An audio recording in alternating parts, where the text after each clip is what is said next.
देखिए आज हम स्टार्ट कर रहे हैं डिफ्रैक्शन ऑफ लाइट। कुछ वेव फिनोमिना हैं जिनमें लाइट को वेव माना गया तभी वो चीजें एक्सप्लेन हो पाई।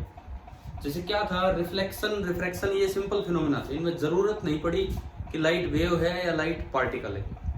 लेकिन आप कम से कम तीन इफेक्ट याद रखो कि भाई ये तीन इफेक्ट तो लाइट को वेव मानने से एक्सप्लेन होते हैं और ये तीन इफेक्ट लाइट को पार्टिकल मानने से एक्सप्लेन होते हैं। जैसे मैं अगर यहां लिखूं, तीन इफेक्ट आपके हैं जिनमें लाइट को वेव ही मानना पड़ेगा तभी एक्सप्लेन हो पाएंगे। पहला जो हम अभी पढ़ के आए पीछे, इंटरफेरेंस। दूसरा है आपका diffraction of light and third one is polarisation. ये तीन इफेक्ट हैं जो केवल और केवल लाइट को अगर आप वेव मानेंगे तो ही एक्सप्लेन हो पाएंगे, नहीं तो एक्सप्लेन नहीं होंगे।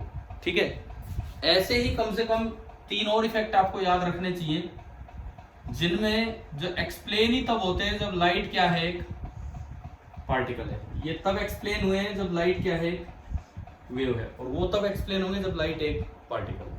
ठीक है, कौन से तीन? जिसमें एक पहला इफेक्ट जो आपने केमिस्ट्री में भी पढ़ लिया हो, शायद फिजिक्स में भी आएगा अगली यूनिट में। क्या फुल फॉर्म है इसकी? Photo electric effect. ठीक है, फोटो इलेक्ट्रिक इफेक्ट पहला। दूसरा अगर मैं लिखूं, ये एक collision of light particle with material particle है। कॉम्पटन साइंटिस्ट ने बताया था, इसे बोल देते हैं कॉम्पटन इफेक्ट। ठीक है, और तीसरा ब्लैक बॉडी रेडिएशंस।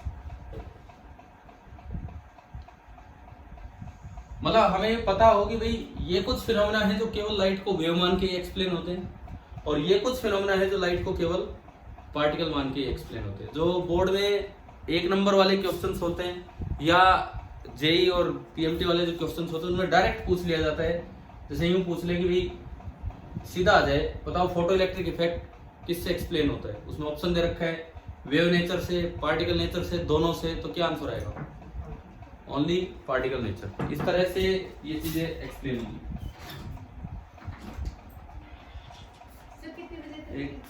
एक मिनट कोई बात नहीं, एक घंटे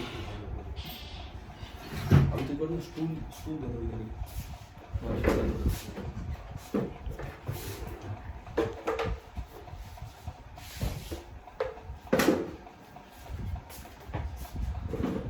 देखो, वेव ऑप्टिक्स में हम इंटरफेरेंस कर चुके, ये इफेक्ट हो चुका, और बल्कि इन तीनों से पहले एक और चीज पढ़ाई थी, वेव फ्रंट थ्योरी मैंने पढ़ाई थी। जिसने नहीं पढ़ी हो दोबारा से पढ़ ले, मैं बाद में एक बार कोर्स पूरा होने के बाद रिवीजन लेंगे।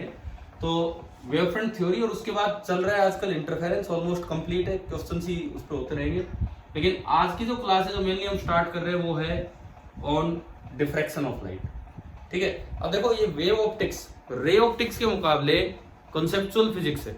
रे ऑप्टिक्स में लगभग वो कॉन्सेप्ट आते हैं जो आप 10th में पढ़ के आते हो। रही बात इंस्ट्रूमेंट नए आते हैं, वो आसान है समझने, कोई ऐसी बात है नहीं। यहाँ पे लगातार फिजिक्स के कॉन्सेप्ट चलेंगे, इस तरह का काम होना है, कोई ज्योमेट्रिकल काम नहीं है मतलब इनमें। तो अब मैं शुरुआत कर, ये नहीं आपके सिलेबस में, ये भी +1 में थोड़ा बहुत आता है, +2 में नहीं है। तो इन चार में से हमें ये पढ़ना है जो हम पढ़ चुके, ये पढ़ना होगा, ये पढ़ना होगा, और बहुत अच्छे से ये भी पढ़ना होगा। ये अगली यूनिट में जाएगा और ये सारे वेव ऑप्टिक्स में। ठीक है, तो आज हम शुरुआत करते हैं डिफ्रैक्शन ऑफ लाइट से। क्लियर है ना? मैंने कहा कि इन पे भी बेस्ड क्वेश्चन आ सकता है कि ये किससे एक्सप्लेन होता है। तो ना तो ये ड्यूअल नेचर से एक्सप्लेन होगा, दोनों से। कई बार ऐसा होता है ये उससे भी एक्सप्लेन हो जाएगा, उससे भी। जैसे कोई कहे रिफ्लेक्शन ऑफ लाइट, उसमें जरूरत ही नहीं पड़ती, दोनों से एक्सप्लेन हो जाता है। लेकिन इंटरफेरेंस, डिफ्रैक्शन, पोलराइजेशन खाली वेव से, photo electric effect, Compton effect, black body radiation खाली लाइट के पार्टिकल नेचर से। ठीक है, अब शुरुआत करें डिफ्रैक्शन की। तो डिफ्रैक्शन है क्या, क्या मतलब है डिफ्रैक्शन ऑफ लाइट का? डिफ्रैक्शन ऑफ लाइट का सिंपली क्या मीनिंग होता है? कभी +1 में डिफ्रैक्शन वर्ड आया हो, साउंड के केस में आया हो। डिफ्रैक्शन का मतलब होता है बेंडिंग, और कुछ नहीं।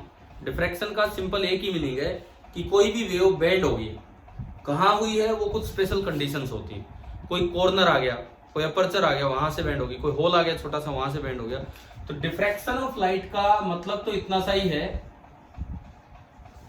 डिफ्रैक्शन ऑफ लाइट का मतलब इतना सा है कि बेंडिंग ऑफ लाइट वेव, या साउंड होता तो साउंड वेव किसी में भी होता, bending of light wave on passing through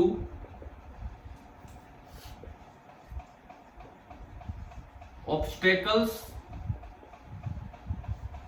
या होल्स, कोई वैसे कॉर्नर आ जाए या होल आ जाए, लेकिन जो साइज हो, ऑब्स्टेकल का जो साइज हो वो किसके कंपेरेबल हो, वेवलेंथ ऑफ वेव, जो भी वेव है, ऑब्स्टेकल्स और holes having sizes comparable to that of, या सीधा लिखूं wavelength of wave, having sizes comparable to wavelength of wave. जैसे एक छोटा सा एग्जांपल देता हूं जो पहले भी दिया होगा हमने अपने लेक्चर्स, वीडियो लेक्चर्स में। ये एक रूम है, ये इसका दरवाजा है, ठीक है, पीछे ये दीवार है पूरी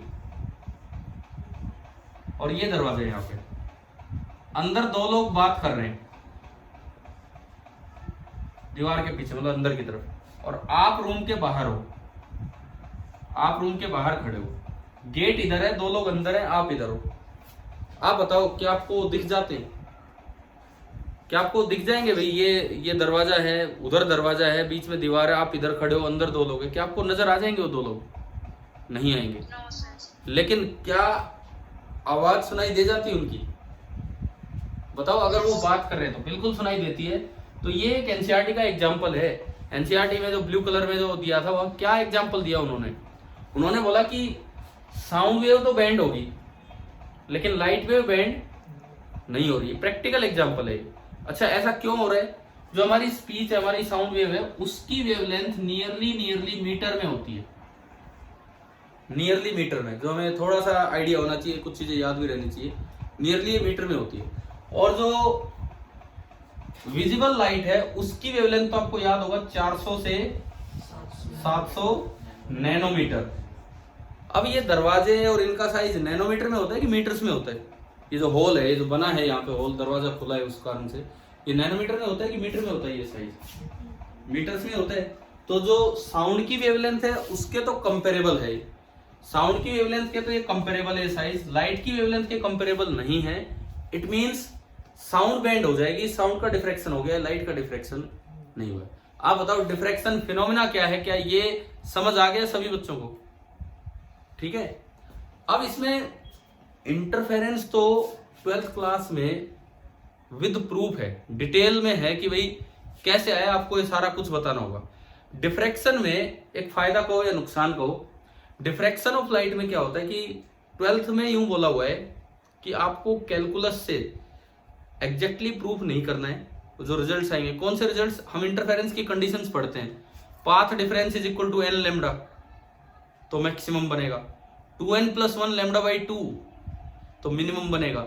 यहां भी कुछ कंडीशंस आएंगी, यहां उनके प्रूफ हमें करने नहीं है। वैसे मैं करवा दूंगा, आप इंटरेस्टेड होंगे, इतना भी बड़ा काम नहीं है, एक इंटीग्रेशन है छोटा सा, एक बार में हो जाता है। ठीक है, करना चाहोगे हम कर भी लेंगे, कोई दिक्कत नहीं है। लेकिन 12th के बोर्ड एग्जाम में वो लिखता है कि आप रिजल्ट याद करके और इनकी लॉजिकल एक्सप्लेनेशन दो कि भाई इस कंडीशन पे ही मैक्सिमम क्यों आया, उसको कैसे एक्सप्लेन करें, इस कंडीशन पे ही मिनिमम क्यों आएगा।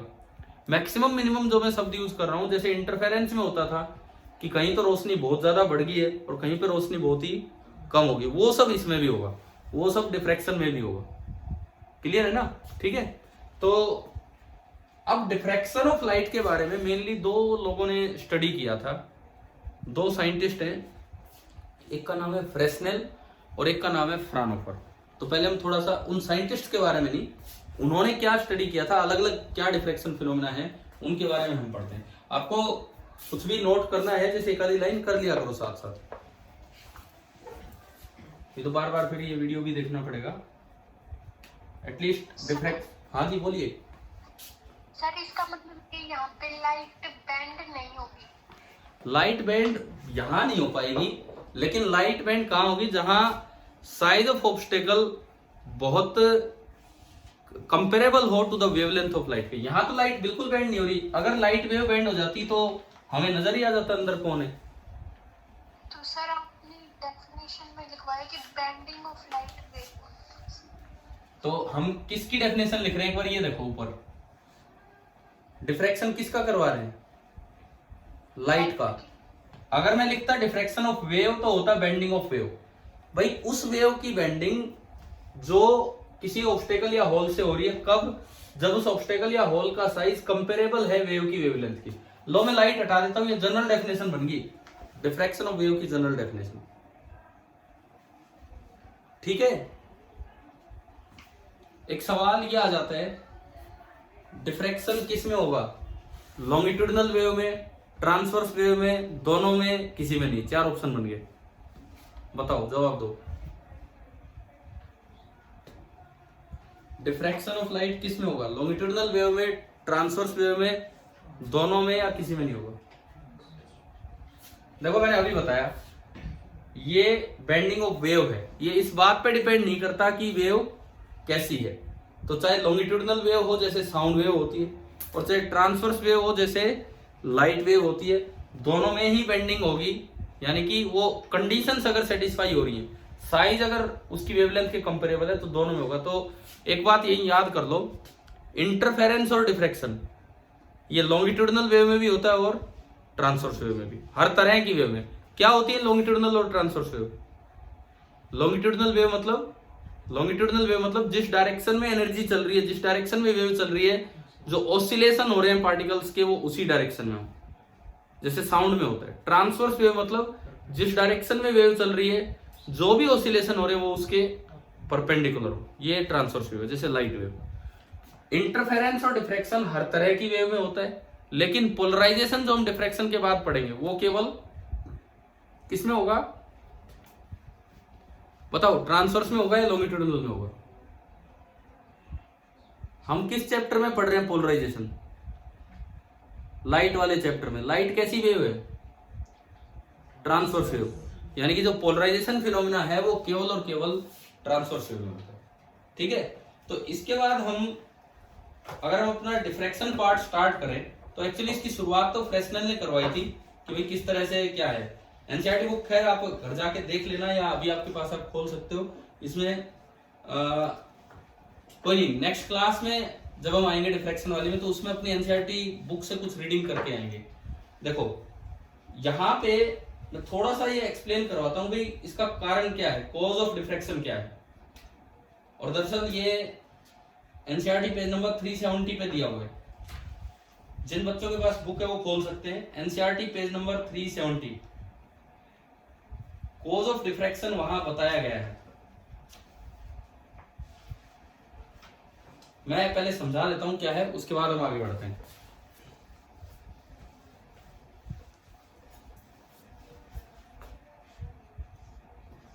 कॉज ऑफ डिफ्रैक्शन,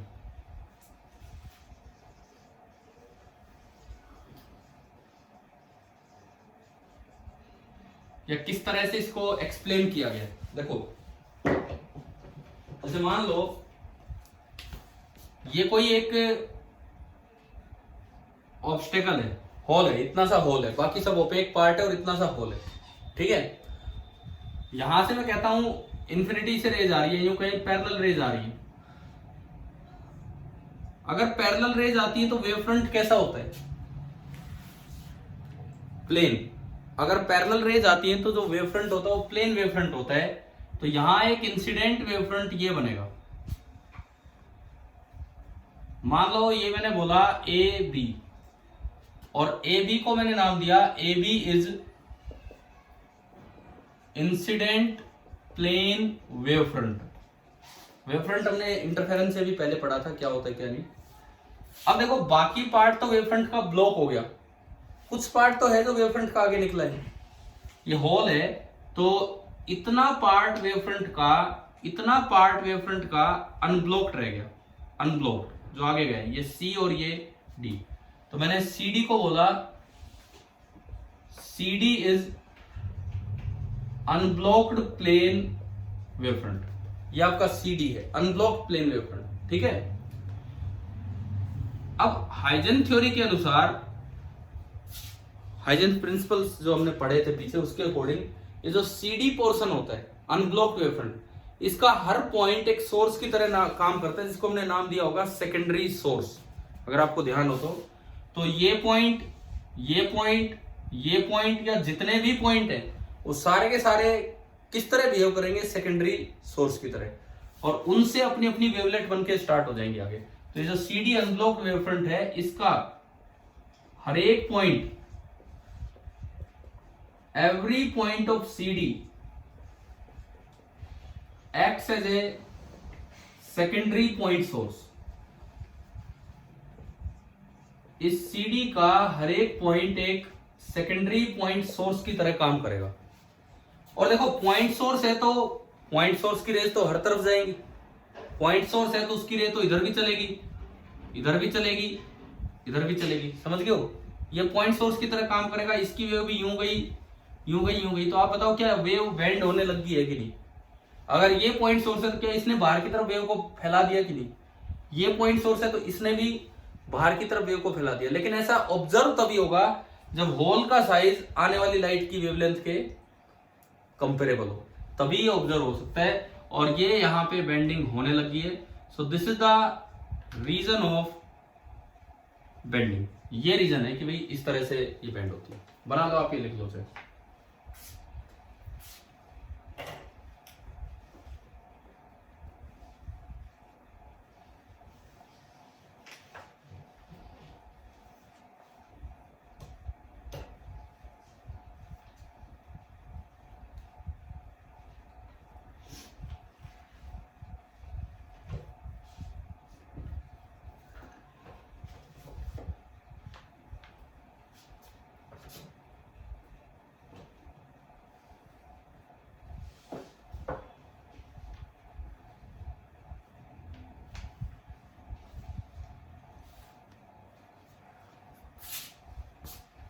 अब अगर इसमें कॉज ऑफ डिफ्रैक्शन लिखना आ जाए, कहीं लिखना पड़े कि भाई क्या कारण है, ये आपने समझा दिया।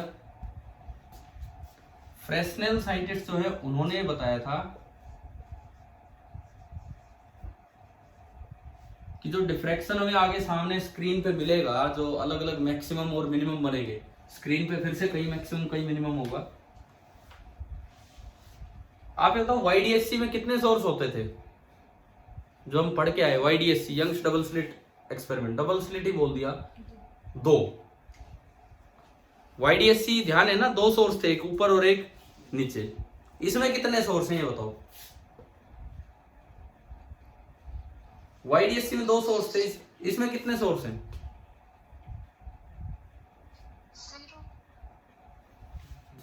0 अगर सोर्स हो गया तो फिर तो कुछ होगा ही नहीं। YDSC में 2 सोर्स थे, यार दिमाग में आता है यहाँ तो एक होल है, एक सोर्स होगा, लेकिन एक नहीं, उस एक को छोटे छोटे कई टुकड़ों में तोड़ दिया, तो यहाँ कितने सोर्स बोले जाएंगे? इनफाइनाइट सोर्सेज होंगे। और अकॉर्डिंग टू फ्रेस्नेल ये जो डिफ्रैक्शन हुआ है ये किस वजह से हुआ है? ये जो भी आपको स्क्रीन पे ऑब्जर्व होगा, डिफ्रैक्शन इज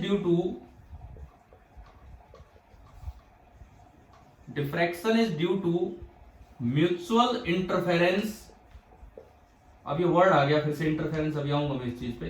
इंटरफेरेंस का तो मतलब था superposition of waves. Diffraction is due to mutual interference of the secondary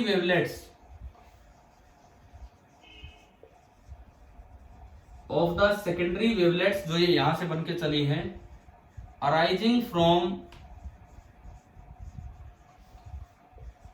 different parts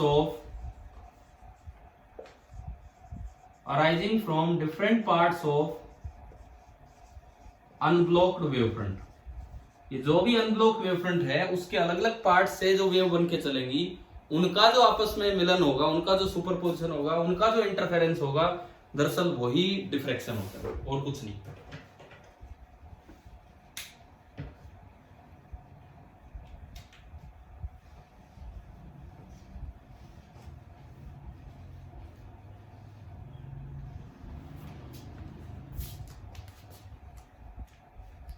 तो फिर डिफ्रैक्शन और इंटरफेरेंस में क्या डिफरेंस क्या है?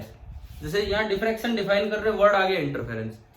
पहली बात, जो आप इंटरफेरेंस पढ़ रहे थे उसमें सोर्सेज फाइनाइट होते हैं, लिमिटेड नंबर ऑफ सोर्सेज। आपने YDSC पढ़ा, 2 स्लिट्स 2 सोर्स, N स्लिट भी हो सकता है, वो हमारे सिलेबस में नहीं है। n सोर्स, लेकिन काउंटेबल नंबर ऑफ सोर्स हैं। डिफ्रैक्शन में कितने सोर्स हैं?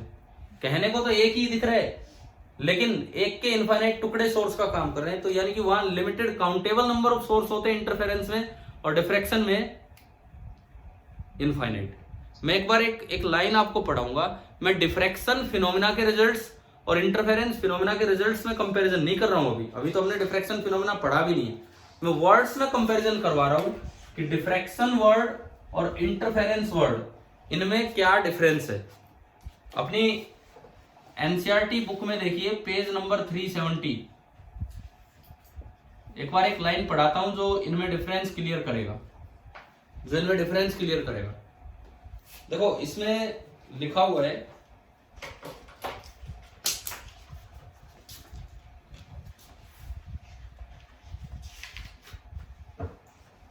ये सबसे ऊपर ये जहां ये पेज स्टार्ट होता है उसमें है फेनमैन लेक्चर्स ऑन फिजिक्स से ये लाइन ली गई है। मिल गया?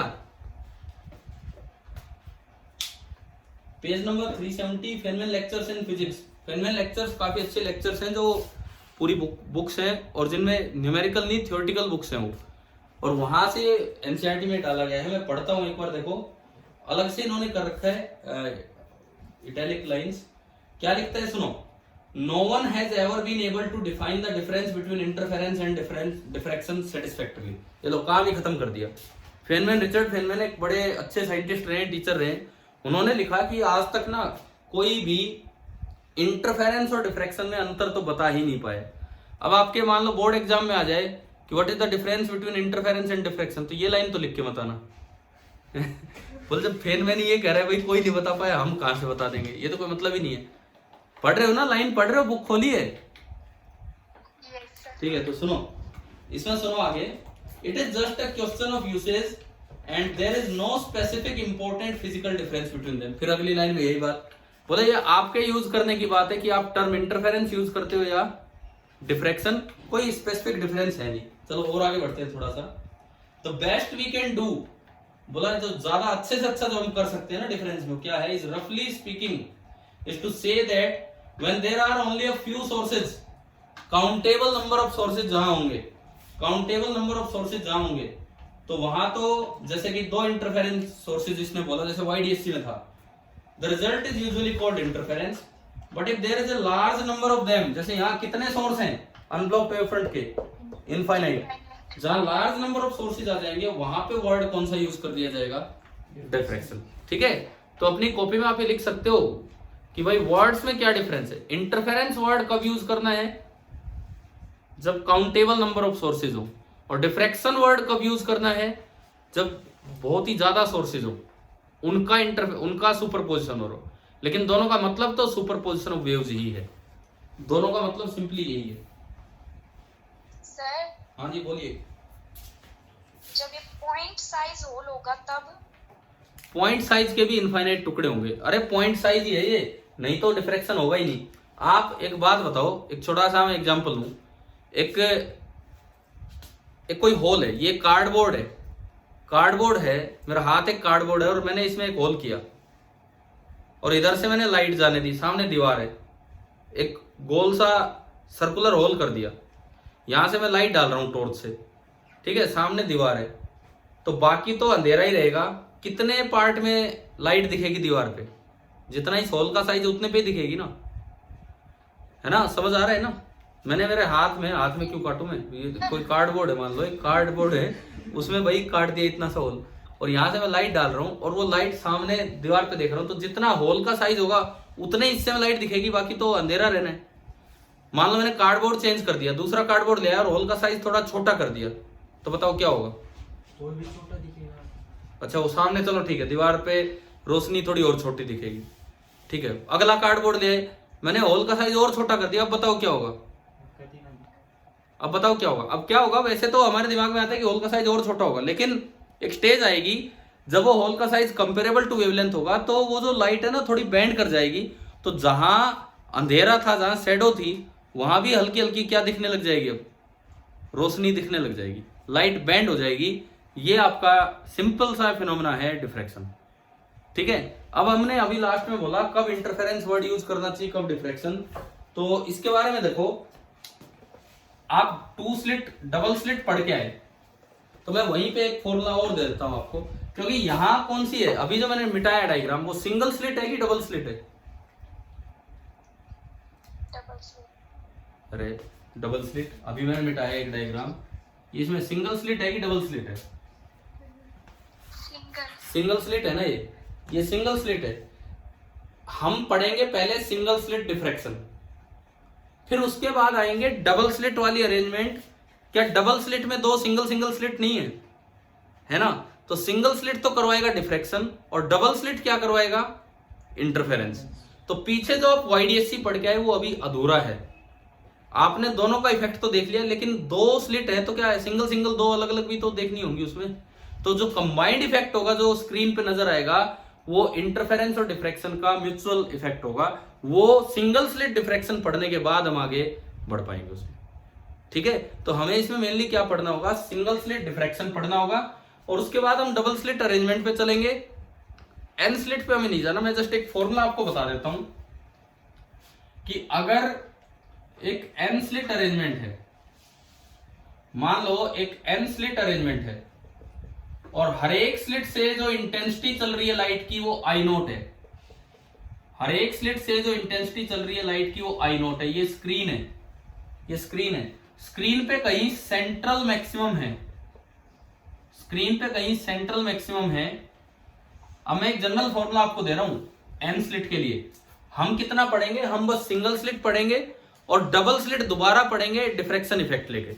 लेकिन इन जनरल अगर एन स्लिट अरेंजमेंट है और आई नोट हर जगह से लाइट की इंटेंसिटी आ रही है, तो सेंट्रल मैक्सिमम पे इंटेंसिटी जो निकलेगी उसका फॉर्मूला होगा N square into I naught. This is also called principle maximum, N square into I naught. अब डबल स्लिट के लिए वेरीफाई कर लो ये फॉर्मूला क्या वैलिड है डबल स्लिट के लिए। भाई डबल स्लिट होंगी तो एन की वैल्यू कितनी होगी? 2। तो सेंट्रल मैक्सिमम पे इंटेंसिटी कितनी आई? N2 लेने पे 2 स्क्वायर आई नोट कितना आ रहा है? 4 आई नोट। अब YDSC पढ़ के आए हैं, YDSC में बताओ सेंट्रल मैक्सिमम पे इंटेंसिटी कितनी होती थी? 4 आई नोट होती थी ना। I बराबर 4 आई नोट cos स्क्वायर 5/2। तो मैंने उस फॉर्मूले को जनरलाइज कर दिया एन स्लिट के लिए, कि अगर एन स्लिट्स होंगी तो ये फॉर्मूला आपका ये बनेगा। क्लियर? अब हम आते हैं कि जो डिफ्रैक्शन है वो दो तरह के फिनोमिना है। डिफ्रैक्शन में कौन से दो तरह के फिनोमिना है उन पे हम आते हैं।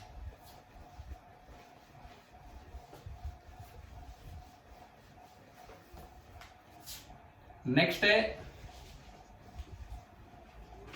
Types of diffraction. दो अलग अलग लोगों ने ये फिनोमिना स्टडी किए थे, तो उन्हीं के नाम पे ये टाइप्स बन जाते हैं। Types of diffraction.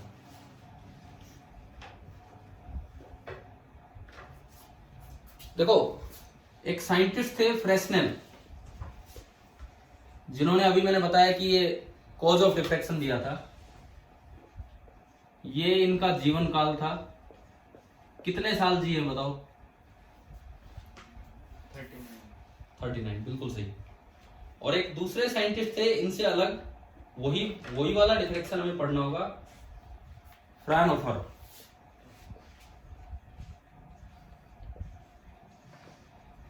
स्पेलिंग हो सकता है थोड़ी अलग हो, डबल एफ हो सकता है, एफ हो सकता है, जो भी है। ये कितने साल जिए ये बताओ? 39। ये बड़े हैं कि ये बड़े हैं? फ्राउनहोफर बड़े हैं कि फ्रेस्नेल? दिख रहा है इसमें 1 साल बड़ा है फ्राउनहोफर। सुनो, ये एक समय पे काम चला डिफ्रैक्शन पे, दोनों लोगों ने स्टडी किया। इसने अलग तरह का डिफ्रैक्शन, इसने अलग तरह का डिफ्रैक्शन। 39 साल में इनकी भी डेथ होगी, 39 साल में इनकी भी डेथ होगी। फिर लोगों ने सोचा भाई डिफ्रैक्शन पे काम करना तो खतरनाक है, 39 साल में मर जाते हैं, तो बस रोक दिया काम। लेकिन ऐसा नहीं है, ये तो मैं जनरल वैसे बता रहा हूँ, मतलब इन दोनों ने ही सब कुछ बताया। तो ये जो दो तरह के फिनोमिना है, एक तो फ्रेस्नेल डिफ्रैक्शन फिनोमिना और दूसरा फ्राउनहोफर डिफ्रैक्शन फिनोमिना। पहली बात तो ये है कि हमें इनमें डिफरेंस पता होना चाहिए कि भाई दोनों फिनोमिना का क्या मतलब है, क्या डिफरेंस है। देखो, एक सोर्स होता है, डिफ्रैक्शन इफेक्ट जब भी होगा, डिफ्रैक्शन इफेक्ट जब भी होगा तो एक तो सोर्स ऑफ लाइट होगा और एक स्क्रीन होगी। एक सोर्स ऑफ लाइट होगा और एक स्क्रीन होगी। जिसपे आप मैक्सिमम मिनिमा बने देखेंगे, और बीच में कोई स्लिट अरेंजमेंट है, ये स्लिट अरेंजमेंट। फ्रेस्नेल ने कौन से डिफ्रैक्शन को स्टडी किया? फ्रेस्नेल ने उस डिफ्रैक्शन को स्टडी किया जिसमें सोर्स भी फाइनाइट दूरी पे है स्लिट से, और स्क्रीन भी स्लिट से फाइनाइट दूरी पे। फ्रेस्नेल ने जिस डिफ्रैक्शन को स्टडी किया उसमें सोर्स की दूरी भी स्क्रीन से फाइनाइट है, स्क्रीन की दूरी, सोर्स की दूरी स्लिट से फाइनाइट है, स्क्रीन की दूरी स्लिट से फाइनाइट है, और किसी लेंस का यूज नहीं किया गया बीच में, किसी भी लेंस का यूज नहीं किया गया, ना तो सोर्स और स्लिट के बीच में, ना स्लिट और स्क्रीन के बीच में। ये वाला जो डिफ्रैक्शन फिनोमेना होता है उसे बोल देते हैं फ्रेस्नेल डिफ्रैक्शन। मैं लिख देता हूं यहां पे क्या है, source and screen are at finite distance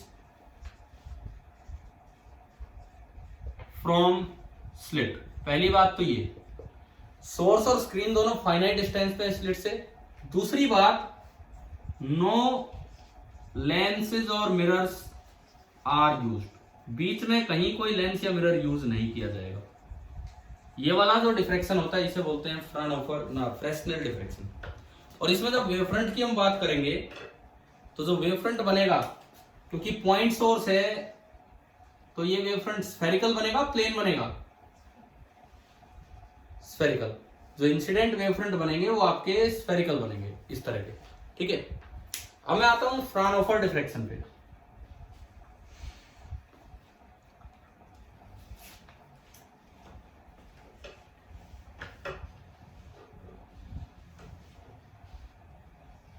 अब थ्योरेटिकली कहने को तो मैं यहां लिख देता हूं, थ्योरेटिकली तो डिफरेंस क्या है कि source and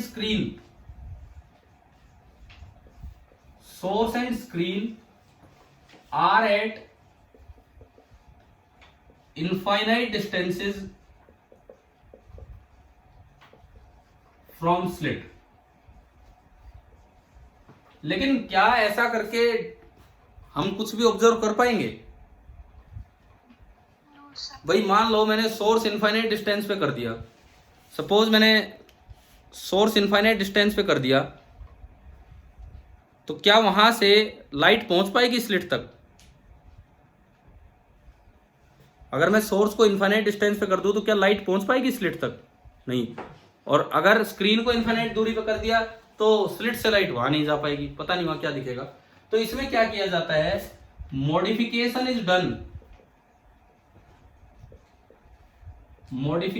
is done by using lenses. Lenses का यूज करके ना चीजों को मॉडिफाई किया जाता है, लेंसेज का यूज करके चीजों इनको मॉडिफाई किया जाता है। कैसे? देखिए, आपको ये चाहिए कि स्लिट को लगे, आपको ये चाहिए कि स्लिट को लगे कि सोर्स इंफिनिटी पे है। इंफिनिटी पे अगर होगा तो रेज आते आते कैसी हो जानी? पैरेलल। बहुत दूर से अगर लाइट आएंगी तो बीम कैसे हो जाएगी? पैरेलल हो जाएगी। तो इस स्लिट को ऐसा इस तरह का एहसास करवाओ कि हाँ भाई सोर्स इंफिनिटी पे। कैसे? आप एक लेंस ले लो, कोलिमेटिंग लेंस बोल देते हैं इसे, मतलब जो ये काम करवाएगा। एक लेंस आप ले लीजिए और उस लेंस के फर्स्ट फोकस पे आप रख दो सोर्स, फर्स्ट फोकस पे, फोकल लेंथ एफ है तो यूं। तो अब ये रेज कैसे हो जाएंगी? ये रेज कैसे हो जाएंगी? पैरेलल होगी। पैरेलल होगी तो स्लिट को लगेगा कि सोर्स है कहां? इंफिनिटी पे। और जो वेव फ्रंट है, इंसिडेंट वेव फ्रंट, अब कैसा हो जाएगा? स्फेरिकल नहीं होगा बल्कि कैसा हो जाएगा? प्लेन हो जाएगा। ठीक है। दूसरी बात, यही अरेंजमेंट यहां करना है। स्क्रीन इंफिनिटी पे रखनी थी लेकिन आप इंफिनिटी पे मत रखो, आप फिर से एक कलेक्टिंग लेंस यूज कर लो, कोई भी एक लेंस, और उसके सेकंड फोकस पे आप स्क्रीन रख दो। सेकंड फोकस पे आप स्क्रीन रख दो। एक लेंस फोकस पे इमेज कब बनवाता है? एक लेंस जो है वो फोकस पे इमेज कब बनवाता है? जब ऑब्जेक्ट कहां हो? इंफिनिटी पे, या रेज कैसे आ रही हो?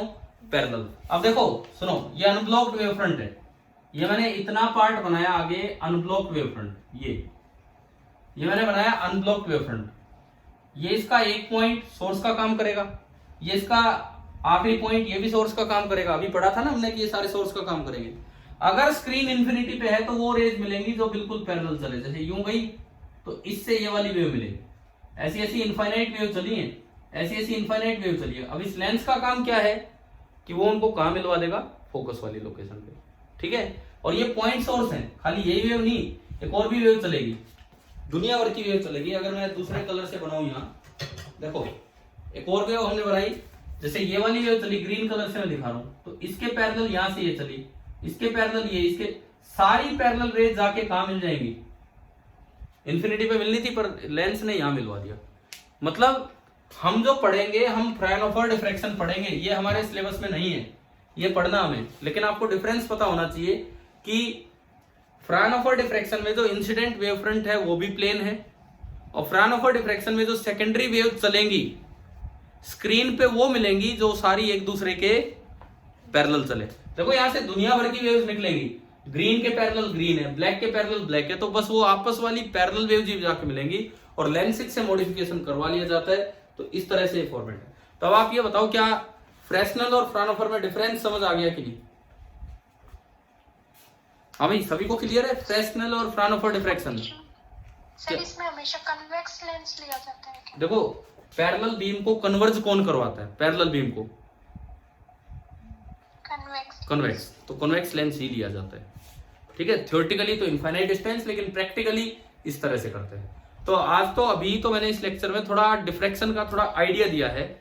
आप बताओ ये डिफ्रैक्शन होता क्या है और क्या उसका रीजन है, और असल में इनमें डिफरेंस ज्यादा है नहीं जो फेनमैन ने बताया, और हम जो पढ़ेंगे ये पढ़ेंगे और उसमें केवल प्लेन वेव फ्रंट लेंगे और पैरेलल रेज लेंगे जो आगे निकलेंगे, सेकेंडरी वेवलेट्स, सेकेंडरी वेव जो आगे लेंगे। अब देखो लिमिटेड से टॉपिक है, सबसे पहले हमें डिटेल में जो अगले लेक्चर में हम लेंगे वो होगा ये सिंगल स्लिट फ्राउनहोफर डिफ्रैक्शन। आप अगर 12th क्लास में नाम ना भी लो फ्राउनहोफर, तो भी आपको ओनली कौन सा पढ़ना है? फ्राउनहोफर ही पढ़ना, वो नहीं पढ़ना है। पहले हम पढ़ेंगे सिंगल स्लिट फ्राउनहोफर डिफ्रैक्शन, वो पूरा करेंगे, ठीक है। उसमें एक चीज आपके सिलेबस में नहीं है कि जो रिजल्ट्स आए वो कहते हैं कि भाई सीधा भी आप लिख सकते हो और फिर उसको लॉजिकली एक्सप्लेन कर दो, लेकिन आप चाहेंगे तो एक इंटीग्रेशन है छोटा सा, तो मैं करवा ही दूंगा कि ये कैसे आया, ठीक है। उससे फिर थोड़ा अच्छा रहेगा कि भाई क्या रिजल्ट है, कैसे आते हैं, उसमें ये भी पता रहेगा कि हाँ सच में इनफाइनाइट सोर्सेज का सुपरपोजिशन हुआ है वेव्स का, ठीक है। तो कल की पूरी क्लास तो हम लेंगे सिंगल स्लिट फ्राउनहोफर डिफ्रैक्शन पे, कल पूरा हो ना हो शायद हो भी जाए। उसके बाद जो नेक्स्ट होगा डबल स्लिट पे दोबारा लौट के आएंगे, और डबल स्लिट में भी YDSC के साथ वो इंटरफेरेंस था उसके साथ सिंगल स्लिट का इफेक्ट लेंगे। और फिर इसके बाद इस चैप्टर में आएगा एक इंस्ट्रूमेंट के समय हमने काम रोका हुआ है, रिजोल्विंग पावर। हमने इंस्ट्रूमेंट पढ़े कभी माइक्रोस्कोप, टेलीस्कोप, उसके साथ एक रिजोल्विंग पावर वाला काम रोका हुआ है, वो होगा, और उसके साथ फिर आपका ये डिफ्रैक्शन पूरा होगा। तो पहले तो ये बताओ डिफ्रैक्शन क्या है, क्या समझ आ गया यहां तक? क्लियर है सभी को? ठीक है, तो आगे हम इससे आगे कल कंटिन्यू करते हैं, ठीक है।